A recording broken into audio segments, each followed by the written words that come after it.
Hey everybody, welcome to Watercolor Wizardry. My name is Zara, and today we're going to answer the top 10 questions that beginners ask regarding watercolor brushes. So, question number 1. What types of brushes do I need for watercolor painting? Mainly that would be a round brush, and I will show you what that looks like. Actually, I set up my camera. Let me see. Ta-da! You zoom in here, actually. That would be much easier. Get this out of the way. So these are my favorite brushes. This is actually my own brush case. Ooh. Is that good? Right? So I love having my brushes with me because, I don't know, I love them. So, okay, so the center is the ones I use the most, and these are rounds. And how you can tell a round is that the ferrule, that's this part right here. Or no, actually, that's this part right here. And then there's the stem. I don't know all the parts. Anyway, the ferrule will tell you how thick how much bristles is in there and how thick it is, but it's round. That ferrule is round. So on a flat, obviously, it's gonna come out flat. And then the different cuts will have the different names of the brushes. Like this one is a cat's tongue, is what it's called, right? So for beginners, or for all watercolor artists, generally rounds is what you'd have, because they can do everything pretty much. The other brushes are mainly for convenience, plus they're better at certain things. So what brushes do you need? Rounds, flats, and whatever you want. Okay, rounds and flat brushes for washes. Liner brushes are good. I have this teeny tiny liner brush. I have many different sizes. This is just the latest I bought for a certain something, and I just put it in with the other Da Vinci Nova brushes. It just depends on what you're doing. Like, look at these teeny tiny brushes. So it just depends on what you're doing. These are all different brushes for different things that I want them to do in a certain painting. Okay, so question number 2, are mop brushes best for watercolor? Okay, so as you can see, these are all mop brushes over here. This is a mop brush right here. Notice how they have a different, they have all these wires wrapped around. This is a mop brush also. So this is a squirrel hair mop brush, and this is a sable Kolinsky hair. I prefer natural hair. This one is actually pretty cool because it has this silver tip in the back, and I use this is used for drawing, for sketching on watercolor paper. There's a chemical reaction, and it causes lines to be drawn on the paper. So this is a nice travel brush, so you don't have to carry a pencil, and it doesn't have graphite. So it's pretty awesome. I have 2 of these brushes actually. This one also has that, right? And that's for drawing. Da Vinci is my favorite brand, and I prefer natural hair brushes. Let's go. So mops. Are mop brushes best for watercolor? They're great. They're really great. Mops are what I use for portraits because they're so soft, and they really just release the pigment onto the paper in a more broad, soft way. So these brushes right here, these are Maestro, and they're series 35, and they're designed to be needle point, I'll wet one to show you how sharp they get. Should have probably wet one before I started the video, but that's probably, you know, once you work with them a bit after they've been dried for a while, they get really needle point. See that? And as you can tell, this one I've already wet down. Here, buddy. Oh, it's so hard to get out. So let me wet this guy.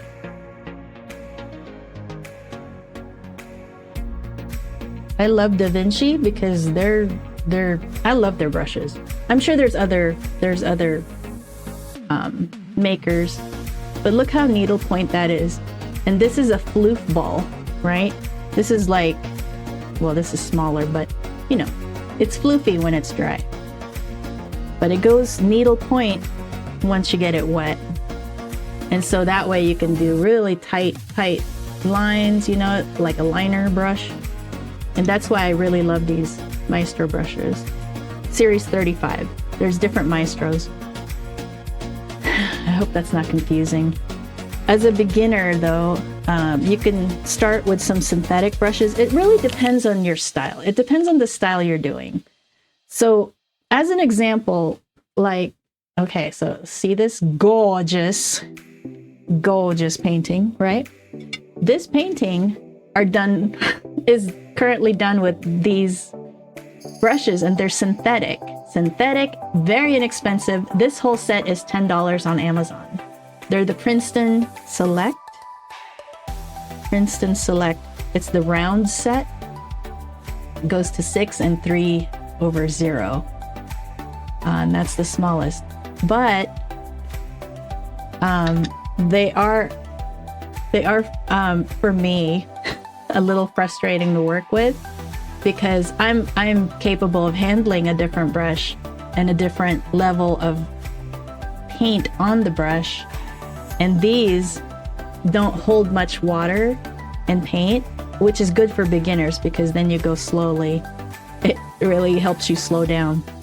But for me, it's a little like I'm impatient and I just want to get it down, and I'm good at control, so they're frustrating. But I've been painting that painting only with these brushes, so you can certainly accomplish, you know, good paintings with any brush, because you're human and you're freaking amazing. That's why. So let's see. What's the significance of brush bristle types? Okay, that's good. That's a good segue. So natural hair brushes, you're going to be able to hold more paint and water, which means that you can paint for a longer time.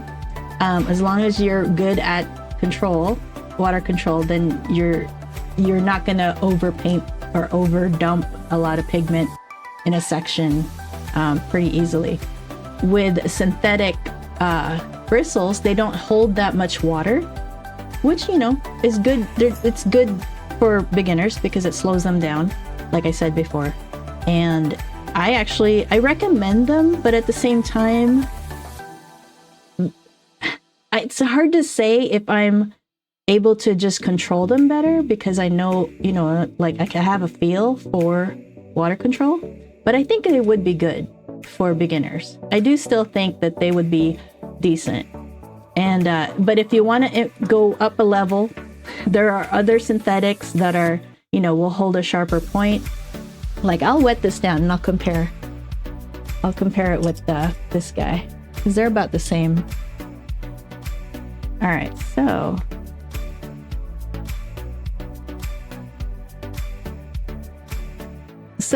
I mean, but come on, there's no comparison. Look how needle point that Series 35 is compared to this Princeton.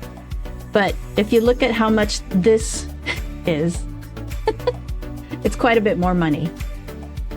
But if you take care of your brushes, they'll last you a lifetime, right? So I hope that's not confusing. If you have any questions, let me know. So differences, the significance of brush bristle types. Synthetic doesn't hold as much water, generally speaking. They're making different synthetics now for different uses. So there are some synthetics that will hold a lot of water. You just got to read the details of that brush and what it's designed for. But these blue ones are the ones I recommended for hyper-realistic style, just because it slows you down as a beginner and you can go a little bit at a time. And they're very inexpensive, and that's why I thought they would make a good brush. And then I wanted to see, like, well, how well would they be? And so I painted. I started to paint. It's not done yet. Look at it again. She's gorgeous. Isn't she beautiful? I'm still working on it, of course. All right, my God, we're only on question 3. Let's go to question 4. How do I choose the right brush size for my project? Okay, so smaller brushes for more detail, larger brushes for larger areas of painting. So even though you're painting a gigantic painting, if you're doing details, you're still gonna rely on your smaller brushes. So it depends on how much detail you're painting, would dictate which brushes you're using. And then also how stiff your bristles are. So synthetic bristles are usually more stiff, but with natural hair, this is black squirrel hairs, very soft. Goat hair is also very soft. And then the red sable Kolinsky bristles, which is these Maestro are red sable. Kolinsky sable brushes. They're stiffer a little bit, just a little bit stiffer, more control on there. These mop brushes are seriously like mop, moppy. And then these are over here. My flats are the silver black velvet brushes, which is actually a combination of synthetic and natural hair, and it's a nice in between.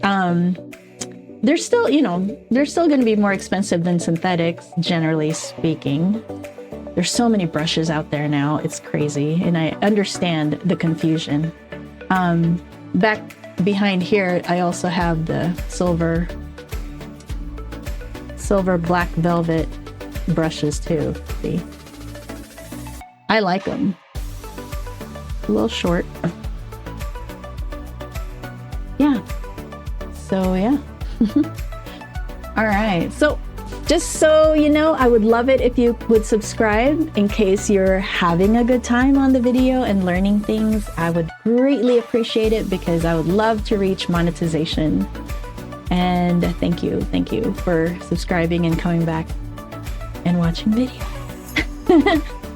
All right, how do I clean and care for my watercolor brushes? So I found my cleaner. Let's see. This is the brush cleaner that I use. It's really nice. So I just, use it right here. See, I hardly have used these because you don't really need to clean your brushes too much as long as you take care of them, right? You rinse it out with water. Water is the medium, and so once you rinse it out and then you dry it, and when you dry it, make sure you're drying it not on end. So you don't want to dry it like this, where the water will go into the furl. You want to dry it either laying down or, pointed down. I generally have it at an angle, and then the bristle part rests on paper, whatever I'm using to pick up pigment. And then I have a linen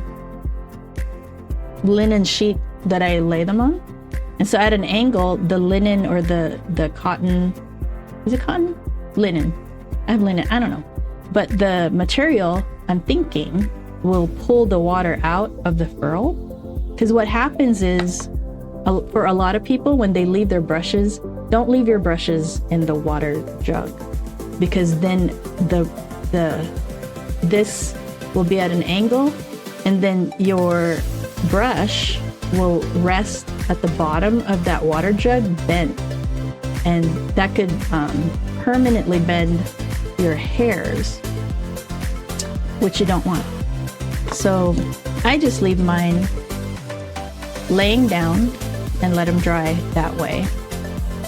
So yeah, that's what I use. It's called the Masters. I'll put a link, an Amazon link at the bottom on the description. So, yep, you just rinse it with water really to care for your brushes, and with mild soap, and then reshape them to a point like this guy, you know, and then you're good to go. Let's see. What's the difference between a natural and synthetic brush? Natural hairs will hold more paint, more water, more, it'll hold more. But it also requires a little bit more skill in handling. That's why I recommend the synthetics. But synthetic is less, it holds water and pigment less. Which is, I think, is actually good for beginners, and depending on the style that you're doing. Like if you were gonna do portraits, like if you just want to jump right into portraits, I would of course recommend mop brushes with very soft hairs and with yeah, very soft hairs that'll hold water, because you want really soft gradients with portraits. The face, let's see, let's look at my face. See my face? See the gradual color changes? It's not so sharp. And you get that with soft additions of pigment on wet paper. Let's get back to this view. All right. Let's see. Oh, if you're enjoying things, make sure to like the video. Meant to mention that. Okay, number 7. Can I use the same brush for different colors? Yes, all you do is rinse it. I usually have 2 water jugs. One is dirty water. So I first rinse it in the first jug, and then the next jug has even cleaner water, because I've already dumped a bunch of the pigment in the first jug. So the second jug just kind of double cleans it, and then you can pick up a different color, because it's really important to not mix your whatever color you're working with. You don't want to mix it with a complementary of that color, because that'll mute it down and that'll take away the vibrancy and the saturation of that color. So it is important to have a clean brush when you're switching colors like that. But when you're just gradually changing a color, you know, within the color wheel, then you don't need to rinse your brush every time. When you're adjusting, you kind of just want to add a little bit of the other color next to the wheel, whichever way you're going, to get there. Or if you're muting, right? So you don't necessarily have to wash your brush every time when you're doing a gradual change. All right. Number 8, how do I revive a frayed brush? So frayed, sometimes I'll show you something. So this is my travel thingy. I don't know, pouch. So I have pens in here. I have the silver brush, watercolor things here. But what I wanted to show you was most travel brushes will have it this way, where it's you put the brush in it. And what happens is sometimes the bristles, if you don't have it, like mine is, because I use the soap to not mold it, but you know what I mean, like fold it all together, and then I can put them in here gently, like that almost, I don't know if you can tell, but that almost did it too. So you don't want any hairs to get bent back. But if they do get bent back, you just wash it, right? And you leave the soap, and you have enough soap so that the hairs you can shape the hairs back together, back to that shape like this, right? And this one has no soap at all. It's just phenomenal. It's just lovely. But you shape it back, and if you have any bent hairs, you do your best to try to shape it back. And if you cannot, which sometimes happens, you're gonna have to cut those hairs. But I do suggest that you work with that hair that got bent back. So yeah, you have to be careful when it comes to travel brushes that are set up this way. So close that. My cute set. But yeah, but you can work with hairs that get bent back. Let's see. What's the purpose of a watercolor mop brush? So mop brushes are these guys right here, this style brush. Now, if you notice, they're very, very big. They hold a lot of pigment. Mostly they're for very soft additions of pigment onto the paper. So I use them a lot for portraits, to get the face right. And layering. They're actually excellent for layering. I actually have different sizes all the way down, you know, because they're fun and I love them. Yeah, so mop brushes are more for soft painting. And then you have a little bit more stiffer type of bristle to do more detail. Mops can do details too, but you know, you can work with whatever you've got, really. So let's see. Number 10, do I need to invest in expensive brushes as a beginner? No, actually. Yeah, I recommended these guys, which is what, $10 for the whole set. When you're starting with hyper-realistic or realistic type of painting where it's detailed and you want to get, you know, slow, gradual of color changes, adjusting the tones and stuff, and you're just learning, you can do it with these brushes. And that's it. I think I covered everything. Hopefully not too long. Oh man, it's 22 minutes. Hopefully that's not too bad. Yeah. So thank you so much for being here. I think the next video is on this side of the thing. Hope to see you in the next video. I'm not sure what I think it's palettes. I'm going to show you different kinds of palettes and what palettes are good and what I recommend and what I love. Okay, well, thank you so much. Have a great day. Thank you for being here. And see you again soon. Okay, bye.